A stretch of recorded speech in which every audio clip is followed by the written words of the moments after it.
એકાએક આગ ફાટી નીકળવાની ઘટના બનતા અફરાતફરીનો માહોલ જોવા મળ્યો હતો। સરગાસણમાં આવેલ MKC ટાવરના બીજા માળે આગ લાગતા આસપાસના વિસ્તારમાં વીજ પુરવઠો કટ કરીને ઇમારતના કાચ તોડવામાં આવ્યા હતા।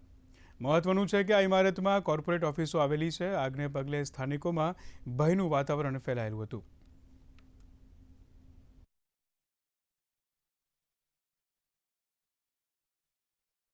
ગાંધીનગરના અંદર સરગાસણ વિસ્તારમાં આવેલ MK હાઉસની અંદર આગ લાગવાની ઘટના બની છે। આપ જોઈ શકો છો કે MK હાઉસ જે છે ત્યાં આગળ આ આગ લાગવાની ઘટના બની છે। જો વાત કરવામાં આવે તો લગભગ 1-1.5 કલાકથી વધુ આ આગ લાગી છે। આગની અંદર જો વાત કરવામાં આવે તો મોટી સંખ્યામાં જે છે આગ લાગવાને કારણે આસપાસના વિસ્તારના લોકો પણ અહીં આગળ એકઠા થયા છે। મહત્વની વાત એ છે કે અત્યાર સુધી 4 જેટલી ફાયરની ગાડી જે છે અહીંયા સુધી પહોંચી ગઈ છે।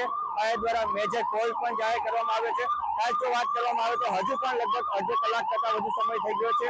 આ આગ છે તે કાબુમાં નથી આવી। હાલ તમે જે પ્રમાણે દ્રશ્યની અંદર જોયું તે પ્રમાણે ફાયરની અન્ય ગાડીઓને પણ બોલાવવામાં આવી છે। ગાંધીનગરનો હાલ જે સરગાસણ વિસ્તાર છે ત્યાં આગની ઘટના બની છે। દુર્ગેશ મહેતા, દૂરદર્શન ન્યૂઝ, ગાંધીનગર।